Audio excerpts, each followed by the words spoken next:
Have you noticed that you get stuck in the same reactive patterns over and over again without any explanation? Feelings of anger, fear, sadness, or even avoidance that seem to show up out of nowhere.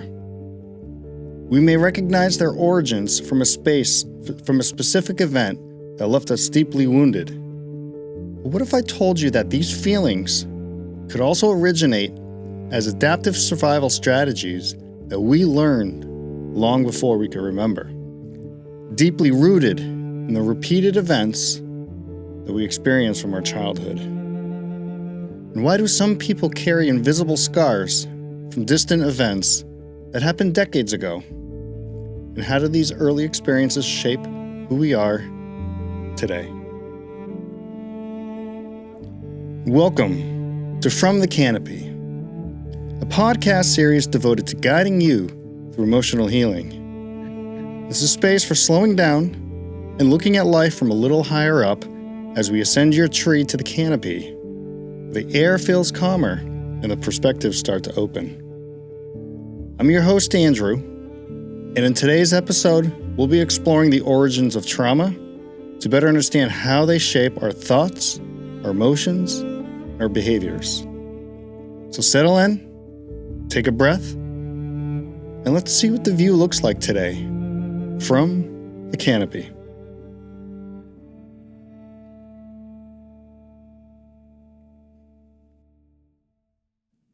Let's begin by defining what psychological trauma is.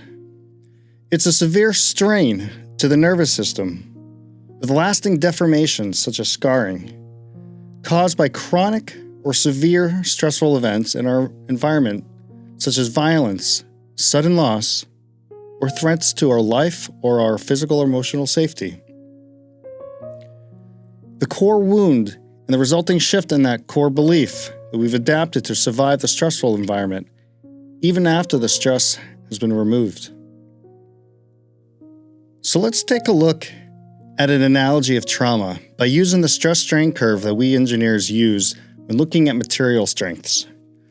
We can assume that our nervous system behaves like a material that has some strength associated with it that can take a certain amount of stress and be able to comply and adapt to that stress, and cope with that stress, and then return to a normal state once that stress is removed. So the red arrow is an applied stress from the environment onto our nervous system. The green arrow will represent any healing that we do to resolve or remove that stress. The orange arrow will be the associated strain that our nervous system undertakes. So, everyday life, normal stress happens, and we just, our body, our nervous system's able to adapt to it. Small loads typically just keeps us motivated, keeps our attention still. So we're going to use this coat hanger as this example of our nervous system. So we can provide a slight load to it, and then when we remove that load, it springs back to its normal state. If we keep applying a load, and more of a load, and more of a load, clearly we're going to significantly strain that nervous system, but as long as we don't cross over the yield strength of the material or the yield strength of our minds, once that load's removed, we're going to return back to equilibrium.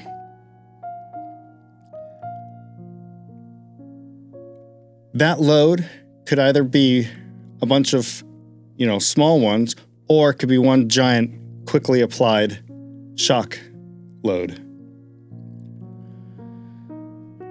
And like I said, as we remove that stress, the material returns back to its normal state. However, if we applied too much of a load and we cross over the yield strength of it, and then we provide too much more than the material can handle, when we let go, there's still some deformation in that material. It's now permanently deformed.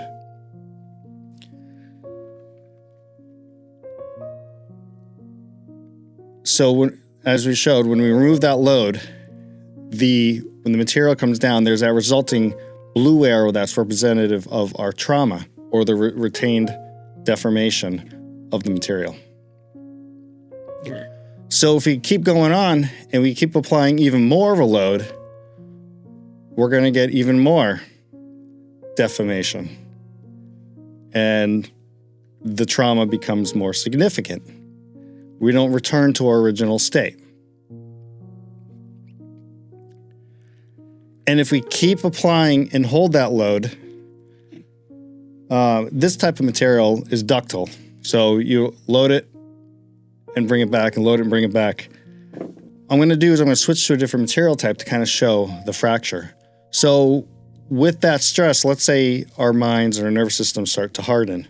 So it's got that same, it can travel up that dashed blue line by applying a load. We're starting from a different strain area, but there's no ductility that once we cross over the ultimate strength, the material can't withstand that load and ultimately fractures. So think of that as extreme traumas and essentially losing your mind. So let's take a look at that as the actual nervous system and not the material analysis we just provided. So we have this individual in this particular environment with that small load, kind of that example I just provided before. At point B, the material bends, and once that stressor is removed or healed, the nervous system returns to that equilibrium state. When we cross over the yield threshold, the trauma response, that not returning to that original state,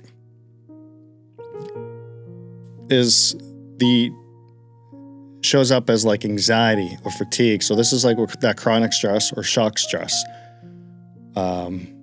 shock trauma, acute traumas, intense stressors that build up over time or instantaneously, one acute traumatic event. So that trauma response, when you finally pull back and you get out of that stressful situation, that nervous system is fatigued and you've got a trauma response. You've now changed the way that your nervous system responds to the environment. It's adapted to cope with that new environment. So it shows up as anxiety, fatigue, poor focus, hypervigilance, and adaptive or maladaptive coping strategies. Sometimes these coping strategies are effective and they can be useful, but they also can become maladaptive if not used over time. So for me, I had an adaptive coping strategy for dealing with rejection and abandonment that I distracted myself with projects. I distracted myself with academia and learning things, and I become hyper-focused on that. So I keep my mind from focusing on the stressors, and I'm actually focusing on something else. And it's been useful. I made it through college that way. Bachelor's and 2 master's degrees I got through just by focusing on that. So anyways, moving on. So like I showed before, if you then increase that stress load on that nervous system, you get even worse traumas. And once you get over that point, it doesn't take much stress to continue to elongate and deform that nervous system. So just by hanging out in that stressful zone, your nervous system is just naturally going to start stretching out and deforming to the point of fracture. So you have to get out of that stressful situation or you're going to break.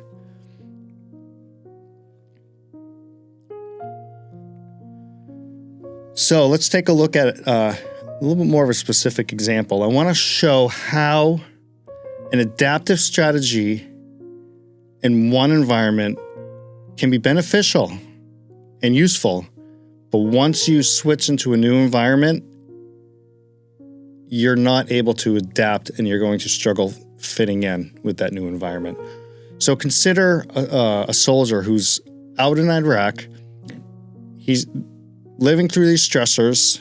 Him and his team have adapted to these survival strategies. There's all these procedures and ways and bunkers, ways to protect yourself and know that and provide that safety for them.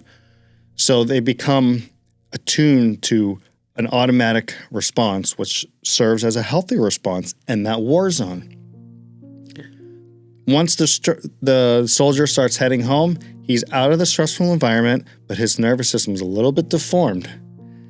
Then when he comes back home and he assimilates to a normal world that does not have the same stressors, he's not going to fit into that same box. His nervous system is deformed and he's going to struggle to adapt. So an example from a documentary of How to Change Your Mind, which is on Netflix, is really good. It actually talks, and as a side note, it talks about the healing, using psychedelics as a healing modality for PTSD, depression, anxiety, OCD. I would recommend watching it. So in this particular documentary, this guy who had PTSD says this. He says, of all the bad shit that happened in Iraq, the worst thing was coming home. The mortars, the explosions, the loud stuff, that didn't bother me until I got home. This past 4th of July, my neighbor had decided to set off massive amounts of fireworks to the point where my house was shaking. I was more terrified than I ever was in Iraq, and I don't understand that. I was in my closet with my body armor on, physically shaking, and I couldn't move. And that never was the case in Iraq. So it goes to show you. 2 different environments. One of them, it's an adaptive coping strategy. The other one, it's maladaptive and unnecessarily stressful. So in the previous episodes, I talked about the CBT triangle and mapping out the core needs, the core wounds, and the core beliefs. So how our unmet core needs create core wounds that we then generate an adaptive survival strategy through our core beliefs and our responses, and we then become exposed. Then those wounds are actually revealed through our triggers. So trauma is essentially the combination of that core wounding and the core belief. If you're exposed to daily bombings, that's a core wound that's not meeting your need for safety. So you develop an adaptive survival strategy of like, I'm not safe, I'm always under attack, and I need to rely on my team for survival. And so that's why when he came home and he had the fireworks was that repeated pattern that his brain, this amygdala, recognized as, oh my God, that's a threat. I have to run and hide, we're being attacked. And just even though he may have known that it was fireworks, cognitively, his body, his nervous system still responded as if he was overseas. So I want to talk a little bit about maladaptive coping strategies. This is going to be very useful in some future episodes where we talk about the healing modalities. So essentially what we're doing when we're trying to heal is, remember, our traumas create a core belief system. And our core belief system is our adaptive strategy. It's the path our mind takes to cope with the stressors, cope with this environment. So they become problematic patterns when we become trapped in them. So we try to heal, we try to come up with new ways of dealing with it, but the problem is it's such a strong pull that it's what we know. Even though it's unhealthy, it's what we know. Yeah. So healing happens when our nervous system is able to trust a healthier new pattern that provides us with that safety we need. So you think that your maladaptive strategy is the safe path. It's what you know, but you don't entirely trust this alternative way of handling it. So that's what healing is all about, is being able to find that way to trust this new way of handling those situations. You're cognitively reframing the narrative. And so essentially it's through trust. Healing is through trusting accepting the situation and letting it go and not holding on to it. So that's how you're letting go of the past. You're accepting that what was once unsafe is no longer the issue anymore. So now we're going to get into talking about the different types of traumas. So typical stressors, excuse me, are any physical or psychological triggers of any intensity that activates your body's nervous system fight or flight response. They can be mild, they can be more severe, more intense, but essentially it's any sort of stressors acting on our mind, on our bodies. These can originate internally through our thoughts and rumination, or they can originate externally through the social environments, through social or environmental influences. Most stress is manageable, and honestly, it's healthy for a person to grow and develop by exercising and strengthening the nervous system response. Just providing yourself with these challenges, it gives you growth. And that's the beauty about stress. You don't gain muscle through lifting pieces of paper. You gain muscle through lifting heavier weights and becoming used to those. And then you step it up some. So you become trained, and you're essentially training your nervous system. So some examples of healthy stressors. You may have occasional work deadlines. This activates an intense focus and energy, concentration, discipline, routines. Or let's say you get a one-off insult and criticism. It's like water on a duck's back. It's really not that big of a deal. If you're constantly berated with insults and criticisms, you're going to be wounded. But if it's balanced with a lot of praise and you get occasional criticism, it's good. It kind of strengthens you for the social abnormalities. Not everyone is going to kiss your ass. There's going to be people out there that are going to have an opinion. That's how, a healthy nervous system is just, not a big deal. But an unhealthy, sensitive nervous system might break down.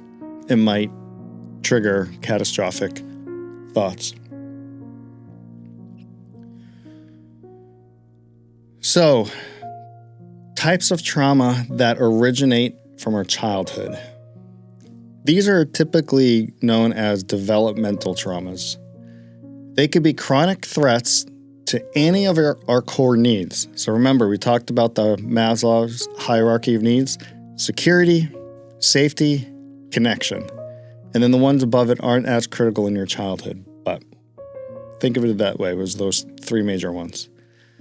This would also include attachment traumas, which are primarily connection traumas, but attachment traumas can actually occur through lack of safety and lack of security. Growing up with bullying, witnessing violence at home, out in the streets, if you live in a rough neighborhood and you're seeing gang violence all the time, if you're living through a war zone, prenatal or birth traumas can actually cause some issues. There's a book I'm reading that gets into that. Let's say you grew up poor. That's going to be wounding for you from a security perspective. And this developmental traumas from your childhood, typically when they're small and prolonged, it develops in what's called a complex PTSD. Now, if you look at attachment traumas, attachment trauma occurs when a child's sense of safety and security is damaged by those events like abuse, neglect, or the inconsistent care from a primary caregiver. So you've got this curve here on this loop, and I like to think of it as like the edge of a pipe or something. So to be securely attached, it takes energy. We're going to, if we don't do the work, or we don't apply any sort of energy to kind of keep ourselves in track, we're going to fall into either the anxious, preoccupied, or the dismissive, avoidant type. And so this attachment trauma really is created from these childhood woundings. So on the left side, on one side of the spectrum, you've got anxious preoccupied. The other side, you've got dismissive avoidant. And then in between is the fearful avoidant that can actually switch between sides depending on the situation. So the fearful avoidants tend to be the most wounded of the insecure attachment styles. So let's begin by looking at dismissive avoidant attachment style. So if you had parents who were physically present but emotionally distant, or they were unresponsive to your emotional needs, or you had parents who were criticizing, rejecting you, or just lacking any sort of emotional support, the child will learn that their feelings were too much or inconvenient. They also learn to detach emotionally, and they learn that they need to take care of themselves. They're going to self-soothe, they're going to suppress their needs, and their wounds are going to create the core belief that I must rely on myself, I can't trust other people. So as an adult, this will manifest as discomfort with being vulnerable. They don't like to be exposed to other people to have the ability to wound them, like what they were used to in their childhood. They're going to need autonomy. They're going to avoid codependency or being dependent on their friends or family, friends or lovers. They're not the type that ask for help. They're going to avoid conflict. They don't even like it. They just want things to be simple and clean. They can be easily hurt by criticism. These people also repress their emotions and avoid discussing them.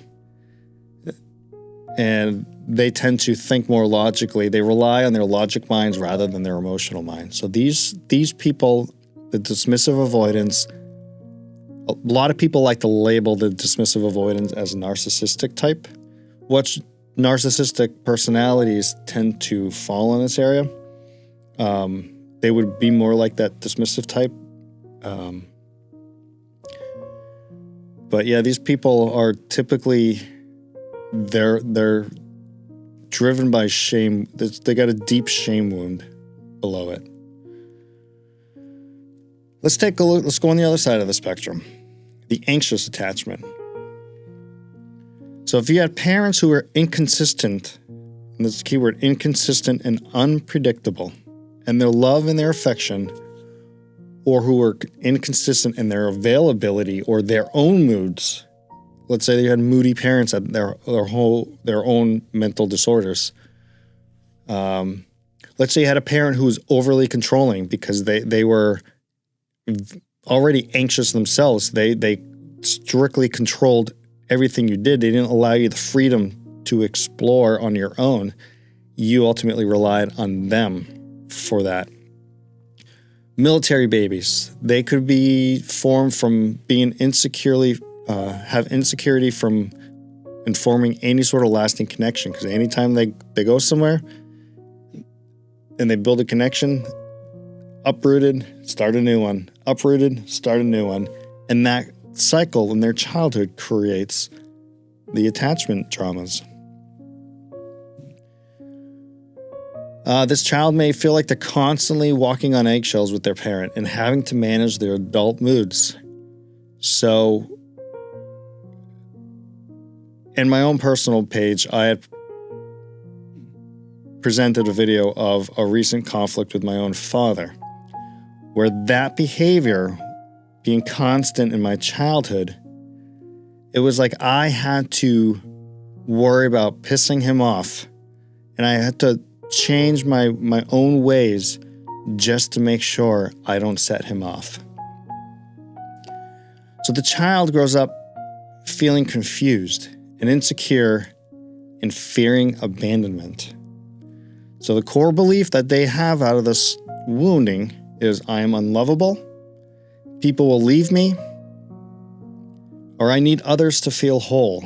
I'm not confident and secure enough in myself, I need to rely on someone else to provide that. This was highly me in my very first relationship.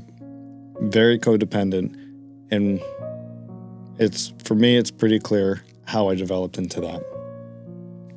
What's interesting is actually as I grew up, because of some of the traumas in my early adult years, actually I turned into a fearful avoidant, which is kind of interesting. So as an adult, the anxious attached person may be warm and friendly and very people-pleasing. They're constantly looking for reassurance. They become clingy, codependent. They're overthinking their partner's action, they become hypervigilant to every little detail, looking for the slightest clue of a threat. They're jealous. They think every other person is a threat to the relationship. They may even minimize their own needs just to keep the other person pleased. And they're bad at establishing their own boundaries. So, the opposite end of the spectrum from the dismissive avoidant. Now let's take a look at the fearful avoidant. This is the one that can swing between anxious and dismissive. So if this is a person who grew up in a chaotic environment where the parents were both the source of comfort and the source of fear, or they were exposed to abuse like physical, emotional, or sexual abuse, if there was inconsistent parenting where they were providing love 1 minute and then they were scary the next, or the parent's mental stability or the caregiver's was mentally unstable, maybe even narcissistic, the child will foster a sense of confusion and mistrust. They don't know what the hell to believe. They want connection, but they don't trust it. They view it as dangerous. If I let somebody have my deep connection, I'm exposing them to hurt me. So their core belief is closeness will lead to pain. I'm not worthy. They'll eventually see the real me, and then they'll abandon me.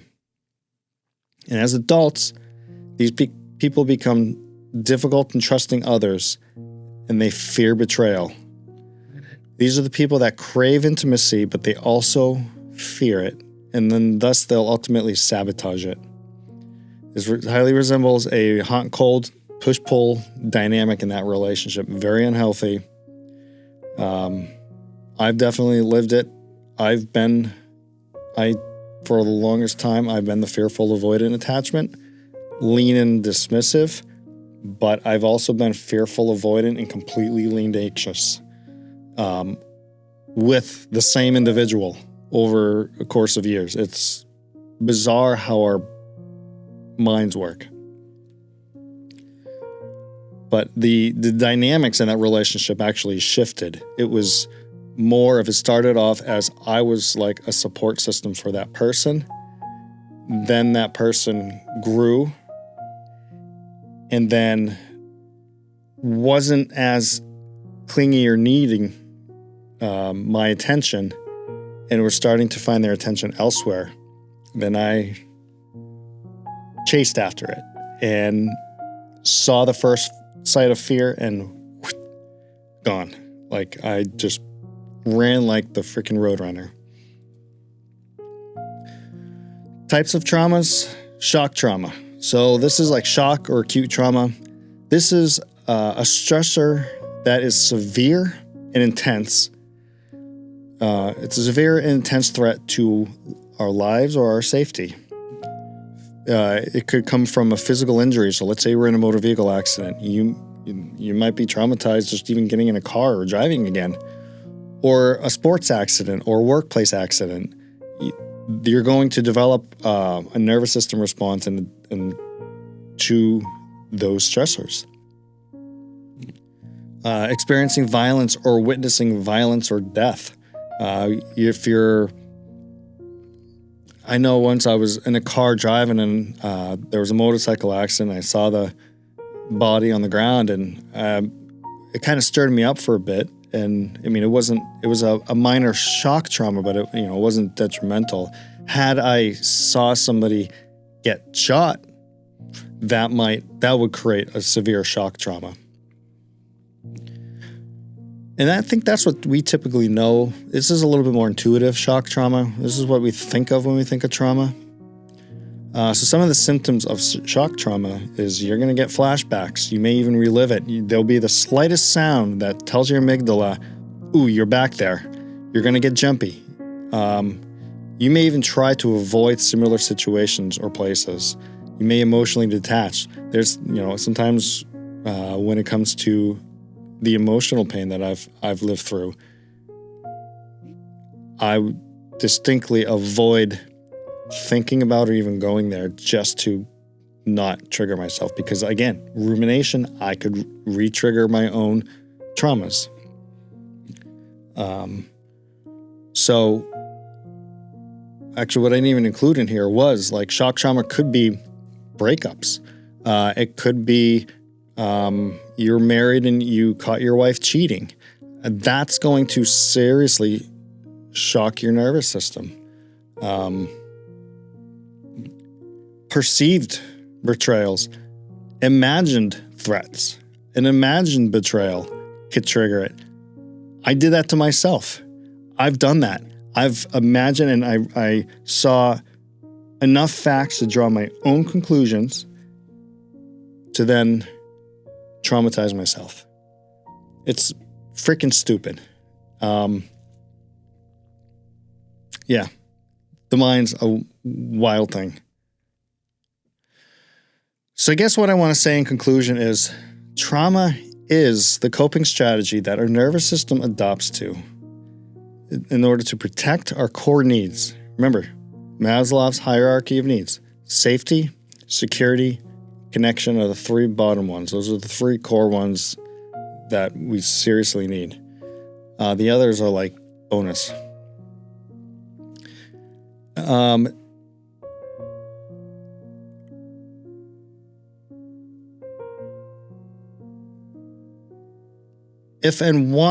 If you acquired and sustain a coping strategy in one environment, it could be maladaptive in another environment. We saw that with the war zone scenario. Like a child growing up in an abusive home, but then they go off away to college and they're no longer around the abusive parents. They're going to still carry some of those adaptive strategies that aren't going to work with their roommates. So these maladaptive behaviors ultimately become a disorder when it interferes with our integration into a particular environment. So I hope this helped understand a little more about trauma. I don't think I introduced a lot of new stuff here, but when you start digging into the weeds of the specifics, that's where you learn a lot of the really good stuff. So I want to share some books that I've read.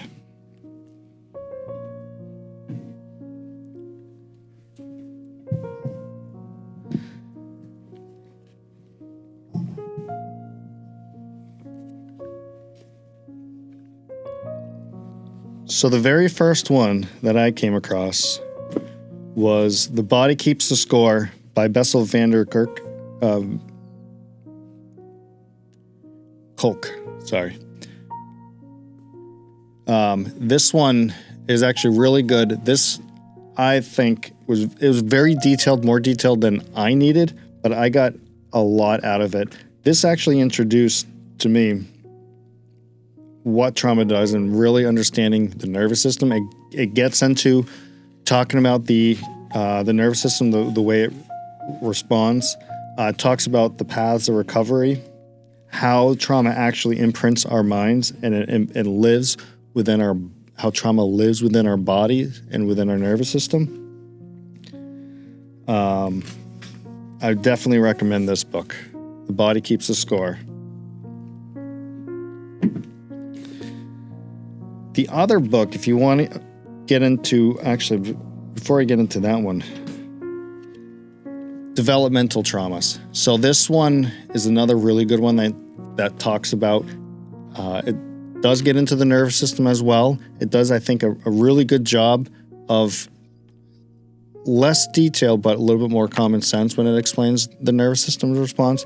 I'm still working on this book. I'm halfway through it. But it's really good. It applies it through the neuroaffective relational model, and it talks about different ways of caring. So you're looking at healing through not only from the top down, from your thought process and the cognitions, but also from the bottom up through somatic healing by addressing the body. So you're kind of at the same time addressing both. Highly recommend this one. I won't get into too much detail of what's in it, but that would be the second one I recommend.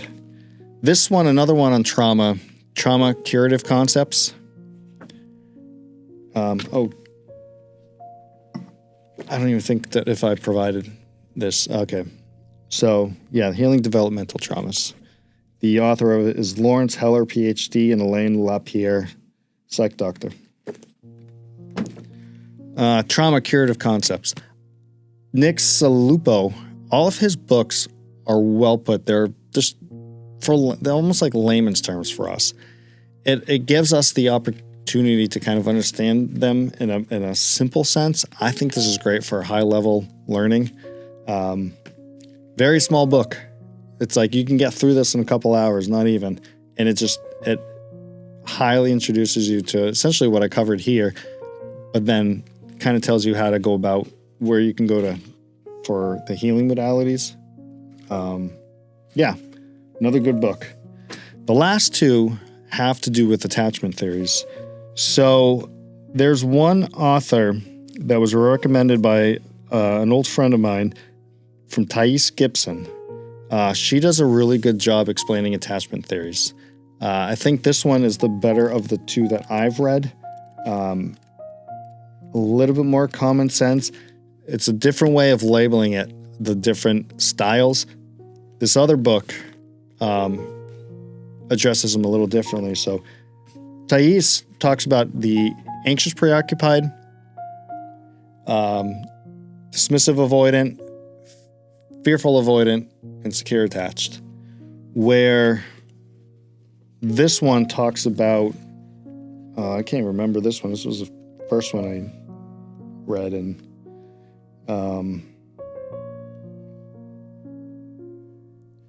they label them differently. I don't even remember it.